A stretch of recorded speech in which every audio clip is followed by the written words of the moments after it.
سلام به گوش‌هایی که در سکوت واژه‌ها رو می‌نوشند، به دل‌هایی که هنوز برای یک جمله ساده می‌لرزند و به چشمانی که اگر چه بستند اما با شنیدن جهان رو تماشا می‌کنند. من فرزانه احمدیم، صدایی از دل کتاب‌ها با چاشنی احساس، برای شما که اهل دلید و اهل قصه. اینجا کافه تک رمانه، کافه مجازی در کوچه پس کوچه های خیال، جایی میان قهوه های نیمه خورده و صفحه های نیمه خوانده، جایی که با عطری از رمان ها مهمان جان شما میشیم.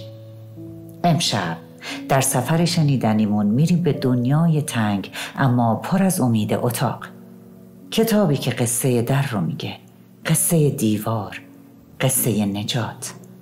پس اگه دلت میخواد همراه من کلید واژه ها رو بچرخونی و پنجره‌ای به جهانی کودک زندانی باز کنی، دست دلتو بده به صدای من. با من بیا، بریم درون اتاقی از امید. در این قسمت از کلمات و لحظات به یکی از بخش‌های تأثیرگذار رمان اتاق نوشته اما داناهیو میپردازیم. این رمان داستان مادر و پسریه که در یک اتاق کوچک به طور غیرقانونی زندانی شدند.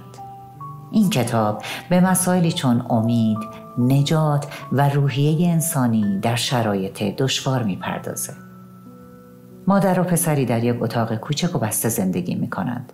جک، پسر 5 ساله، هیچ چیزی از دنیای بیرون نمیدونه و به اتاق به عنوان تمام دنیای خودش نگاه میکنه. اما مادر، لنا، تلاش میکنه تا دنیای اطراف جک رو با قصه ها و تخیلاتش زنده نگه داره.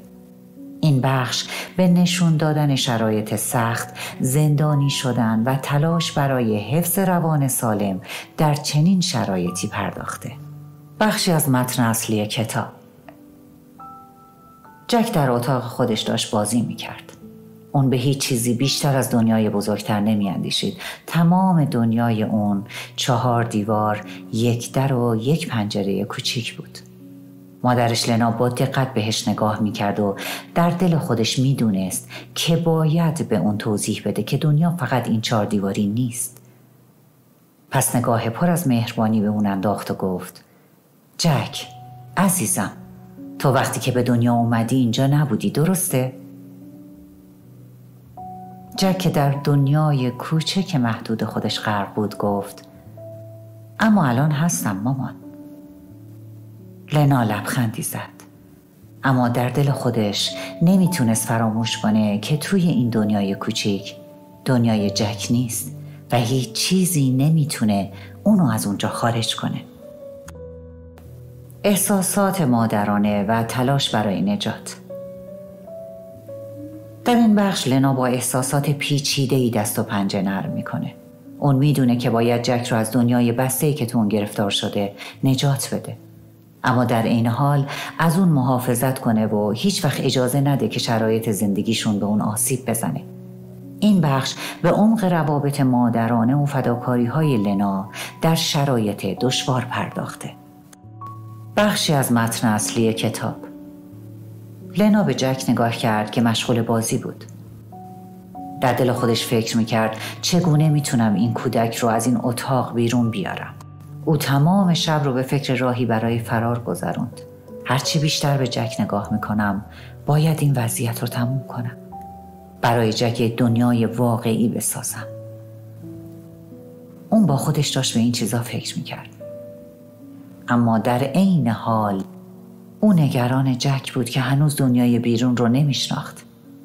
با خودش فکر کرد آیا اون آماده است؟ آیا او خواهد فهمید که دنیای واقعی بیرون از این اتاق چگونه است؟ این احساسات متناقض لنا رو بیشتر از قبل درگیر خودش کرده بود. اون میخواست جک رو نجات بده اما نمیتونست از اون دور بشه. لحظه انقلاب و تلاش برای آزادی. در این بخش لنا با استفاده از دقت و حوصله به تلاش‌هاش برای نجات به جک ادامه میده. اون متوجه میشه که تنها راه فرار از اتاق استفاده از هوش و ابتکار خودشه. این بخش نشون دهنده تلاش‌های بی‌وقفه برای رسیدن به آزادی و رهایی از گذشته تاریکه. بخشی از متن اصلی کتاب. لنا متوجه شد که تنها با یک طرح هوشمندانه میتونه از اتاق خارج بشه. با خودش گفت اگر نتونم اونو از اینجا بیرون بیارم همه چیز تموم میشه.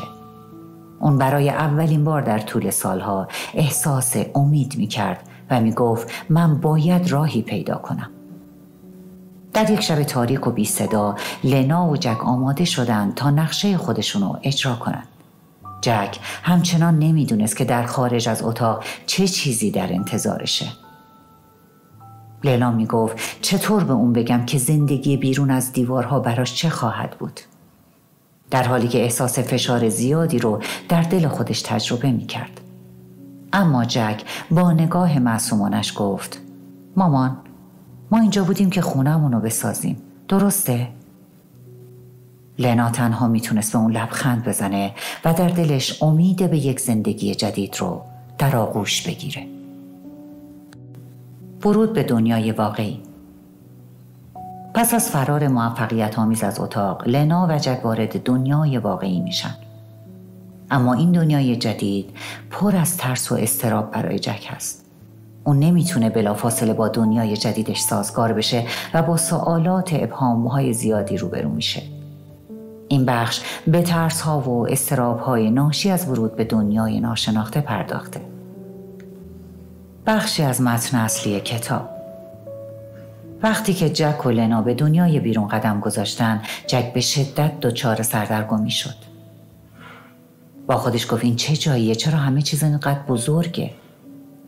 لنا که با وجود تمام ترس‌های خودش به جک نگاه می‌کرد، سعی می‌کرد اونو آروم کنه و گفت جک عزیزم، این دنیای واقعیه، دنیایی که ما باید توی اون زندگی کنیم.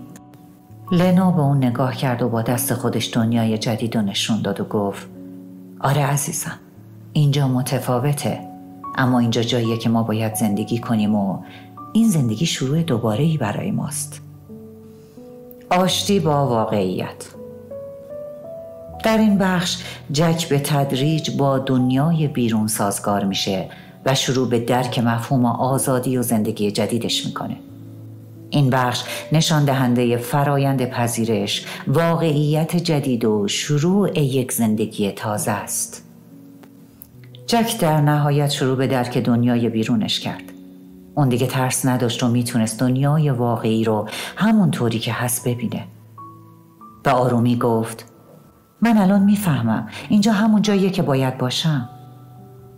لنا که دیگه از اضطراب‌های گذشته رهایی پیدا کرده بود، لبخند زد و گفت بله عزیزم، اینجا جاییه که زندگی ما شروع میشه. و این گونه بود که زندگی جدید اونها شروع شد. زندگی که در اون ترس‌ها و دلهره‌ها جای خودش رو به امید و آرامش داد.